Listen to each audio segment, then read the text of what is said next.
नमस्कार साथियों, हम पढ़ रहे हैं राजस्थान करंट अफेयर्स के बारे में। और सुजस पत्रिका का जो करंट अफेयर्स है उसका ऑब्जेक्टिव टाइप क्वेश्चंस के रूप में हम पढ़ रहे हैं। इसके 3 पार्ट हमने कवर कर लिए। ये नेक्स्ट चौथा पार्ट है मित्रों। ये आरपीएससी की कोई भी परीक्षा हो या रीट जो 2026 में है उसके लिए समान रूप से उपयोगी है। राजस्थान आर्थिक समीक्षा 2024-25 के अनुसार राज्य की स्थिर कीमतों यानी 2011-12 को आधार वर्ष माना जाता है। अभी स्थिर कीमतों पर आर्थिक विकास दर कितनी रही है? तो ये है 8.14%। आर्थिक विकास दर परीक्षा की दृष्टि से सबसे महत्वपूर्ण आंकड़ा है जो इस वर्ष 8.14 दर्ज की गई है। सुजस के अनुसार वर्तमान में राजस्थान में कुल जिलों और संभागों की संख्या कितनी है? तो 50 जिले और 10 संभाग है। और आप ये भी मान सकते हो अब 41 जिले भी माने जा रहे हैं, है ना। तो आप ऑप्शन को देख करके निर्णय लेना है। यदि 41 ऑप्शन है तो 41 ही करना है। राजस्थान के नए मुख्य चुनाव आयुक्त के रूप में किसे नियुक्ति किया गया है? तो मधुकर गुप्ता है। फिर भी आप है ना, लेटेस्ट है, ये आप गूगल से सर्च करके ही जाना। राजस्थान इंटरनेशनल एक्सपो 2025 का आयोजन मार्च 2025 में किस शहर में किया गया था? तो जोधपुर में। एक्सपो 2025 का आयोजन जोधपुर में। सुजस बुलेटिन के अनुसार सद्भावना दिवस 20 अगस्त पर राजस्थान के किस जिले में राजीव गांधी आईटी सेंटर का नाम बदला गया था? तो ये सभी जिले हैं, जयपुर, जोधपुर और कोटा। सरकार ने इन केंद्रों का नाम अब अटल इनोवेशन सेंटर या राजस्थान आईटी सेंटर के रूप में परिवर्तित कर दिया है। राजस्थान की पहली महिला मुख्य सचिव कौन रही जिनका कार्यकाल सुजस में ऐतिहासिक बताया गया?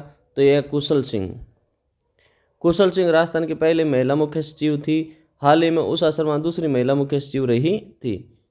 आर्थिक समीक्षा 2024-25 के अनुसार राजस्थान में सर्वाधिक निर्यात एक्सपोर्ट की जाने वाली वस्तु कौन सी है?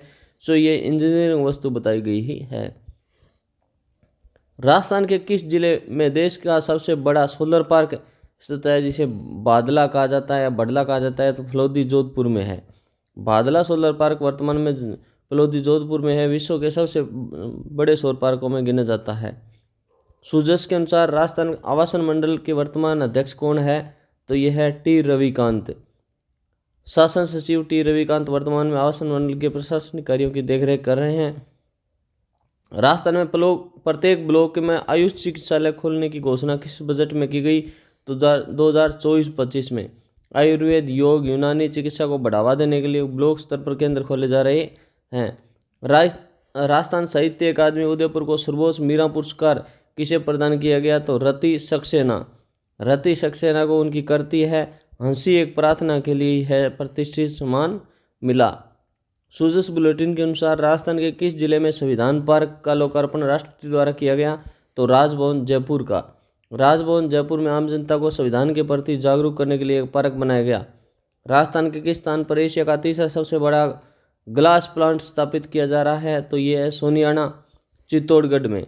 एशिया का तीसरा सबसे बड़ा क्या है? ग्लास प्लांट है सोनियाना, चित्तौड़गढ़ में। चित्तौड़गढ़ के सोनियाना में यह विशाल ग्लास फैक्ट्री निवेश क्षेत्र में बड़ी उपलब्धि है। मुख्यमंत्री चिरंजीवी के स्थान पर आयुष्मान कार्ड धारकों को कितने रुपए का निःशुल्क दुर्घटना बीमा मिलता है? 10 लाख रुपए का। परिवार के किसी सदस्य में दुर्घटना मृत्यु होने पर 10 लाख रुपए की सहायता दी जाती है।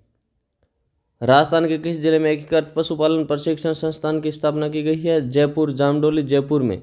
जामडोली, जयपुर में पशुपालन आधुनिक तकनीकों का प्रशिक्षण देने के लिए संस्थान कार्यरत है। सुजस के अनुसार राजस्थान की प्रथम पर्यटन नीति कब लागू की गई थी? 1991 में। राजस्थान देश का पहला राज्य था जिसने 1991 में पर्यटन को उद्योग का दर्जा और स्वतंत्र नीति बनाई थी। राजस्थान में ऊंट को राज्य पशु दर्जा कब दिया गया? सुजस ऊंट उत्सव अंक चर्चा में रहा 2014 में। 19 सितंबर 2014 को ऊंट को राजस्थान का राज्य पालतू पशु घोषित किया गया था। आर्थिक समीक्षा 2024-25 के अनुसार राजस्थान में पशु गणना के अनुसार कुल कितने पशु है? तो यह है 5.68 करोड़। राजस्थान के किस जिले में पीपीपी मॉडल पर प्रदेश का पहला डिफेंस पार्क बनाया जा रहा है? तो खेरथल, अलवर में। रक्षा उपकरणों के निर्माण को बढ़ावा देने के लिए अलवर क्षेत्र के पार्क विकसित किया जा रहा है। सुजस बुलेटिन के अनुसार Rajiv Gandhi fintech digital university कहाँ स्थापित है? तो जोधपुर में। फिनटेक डिजिटल यूनिवर्सिटी राजस्थान में जन आधार योजना को किस तिथि से अनिवार्य रूप से लागू किया गया? 1 अप्रैल 2020 से। जन आधार कार्ड अब राजस्थान में सभी सरकारी लाभों के लिए कार्ड एक पहचान बन गया। राजस्थान में वर्तमान में महाधिवक्ता कौन है? तो राजेंद्र प्रसाद गुप्ता। आर्थिक समीक्षा 2024-25 के अनुसार राजस्थान में कुल कितने पशु चिकित्सालय हैं? तो 5450। राजस्थान के किस जिले में मिर्च की सबसे बड़ी मंडी स्थित है? तो ये है मथानिया, जोधपुर में। जोधपुर के मथानिया मिर्च अपने रंग और तीखेपन के लिए प्रसिद्ध है। सूजस के अनुसार राजस्थान में देवनारायण योजना के तहत कुल कितनी जातियों को लाभ मिलता है? 5 जातियों को। इस योजना के तहत गुर्जर, रायका, बंजारा, गाड़िया, लुहार सभी जातियों को लाभ दिया जाता है। राजस्थान के किस स्थान पर सीएनजी से चलने वाली पहली टॉय ट्रेन शुरू की गई? तो गुलाबबाग, उदयपुर में। पर्यावरण संरक्षण के उद्देश्य से उदयपुर के ऐतिहासिक गुलाबबाग यह ट्रेन पर्यटकों के लिए शुरू की गई। राजस्थान मिलेट्स मिशन के तहत किन जिलों में बाजरा के मिनी किट वितरित किए जाएंगे? पश्चिमी राजस्थान के जिलों में। राजस्थान के किस झील में फिश एक्वेरियम और वर्चुअल म्यूजियम बनाया गया है? तो फतेह सागर झील, उदयपुर में। सूजस के अनुसार राजस्थान का सौर ऊर्जा नीति 2024-25 के सरकारी इमारतों पर सौर पैनल लगाना कब तक अनिवार्य है? 2025 तक।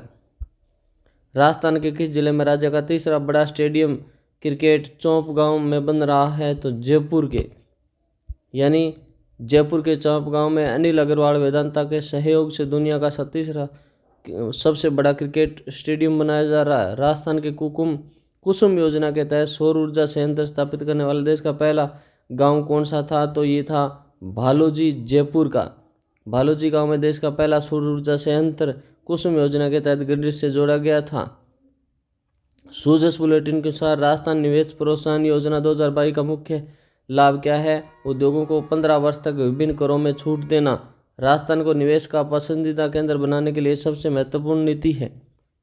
राजस्थान के किस जिले में पंजीकृत गौशालाओं की संख्या सर्वाधिक है? तो बीकानेर में पंजीकृत गौशालाओं की संख्या सबसे ज़्यादा है। आर्थिक समीक्षा 2024-25 के राजस्थान में कुल दूध उत्पादन का देश में कौन सा स्थान रहा है? तो प्रथम स्थान रहा है, यानी दुग्ध उत्पादन में राजस्थान है वो 2024-25 के अनुसार प्रथम स्थान पर रहा है। सूजस के अनुसार राजस्थान संस्कृत अकादमी का सर्वोच्च माघ पुरस्कार किसे दिया गया? तो प्रमोद कुमार शर्मा को। सर्वोच्च जो संस्कृत अकादमी है उसका सर्वोच्च पुरस्कार है माघ पुरस्कार, ये किसे दिया गया है? प्रमोद कुमार शर्मा को। राजस्थान के किस स्थान पर मर्गवन स्थित है जो हाल ही में सूजस में वन्य जीव गणना हेतु चर्चा में रहा? तो यह है अशोक विहार, जयपुर में। राजस्थान में स्मार्ट हेल्थ कार्ड जारी करने वाला प्रदेश का पहला जिला कौन सा है? भीलवाड़ा। मरीजों का पूरा हेल्थ डेटा डिजिटल रखने के भीलवाड़ा ने प्रशासन में पहल की है। आर्थिक समीक्षा 2024-25 के अनुसार राजस्थान में सड़कों का घनत्व कितना है? तो सड़कों का घनत्व है 79.76 है, 79.76 किलोमीटर है प्रति वर्ग किलोमीटर क्षेत्र में सड़कों की लंबाई को दर्शाता है। भारत का औसत 161 है। सूजस बुलेटिन के अनुसार राजस्थान लोक सेवा गारंटी अधिनियम कब लागू किया गया था? 14 नवंबर 2011 को। राजस्थान के किस जिले में G20 की प्रथम थेरपा बैठक आयोजित की गई थी? तो उदयपुर में। जिलों की नगरी उदयपुर में विश्व के सबसे बड़े नेताओं के प्रतिनिधियों की ऐतिहासिक बैठक हुई थी। राजस्थान के मुख्यमंत्री निःशुल्क दवा योजना की शुरुआत कब की गई थी? 2 अक्टूबर 2011 को। सूजस के अनुसार राजस्थान संगीत नाटक अकादमी जोधपुर वर्तमान अध्यक्ष कौन है? तो यह है बिनाका मालू। राजस्थान के किस जिले में एशिया की दूसरी सबसे बड़ी सीताफल मंडी स्थापित की गई है? तो चित्तौड़गढ़ में। राजस्थान हस्तशिल्प नीति 2022 के तहत हस्तशिल्पों को कितने रुपए तक का ऋण ब्याज मुक्त दिया जाता है? तो 3 लाख रुपए तक। सूजस बुलेटिन के अनुसार राजस्थान राज्य क्रीड़ा परिषद की पहली महिला अध्यक्ष कौन है? तो कृष्णा पूनिया। राजस्थान के जिले में बर्ड पार्क का लोकार्पण गुलाबबाग में किया गया? तो उदयपुर में।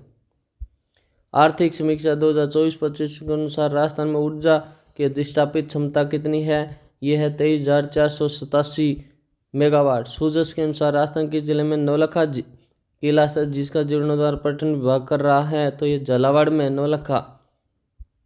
राजस्थान बजट 2024-25-26 के अनुसार वृद्धावस्था पेंशन प्राप्त करने वालों की न्यूनतम आयु अब क्या है? 55 वर्ष और 58 वर्ष है।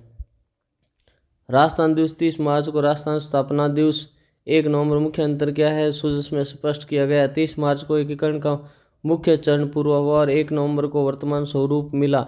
तो इस प्रकार मित्रों ये करंट अफेयर्स के अपने जो पर्सन है वो कंप्लीट हो गए, जो सूझबूझ के हैं। इसके अलावा और किसी प्रकार के आपको मूमल के या करंट अफेयर्स चाहिए तो आप कमेंट जरूर करना, अपने दोस्तों के साथ चैनल को शेयर जरूर करना और सब्सक्राइब कर लेना, जिससे कि आगे के वीडियो मिलते रहे आपको। चाहे first grade, second grade, read से संबंधित किसी भी प्रकार के वीडियो चाहिए तो आप कमेंट जरूर करना और चैनल यदि अच्छा लगे तो लाइक करना। ओके, थैंक यू दोस्तों।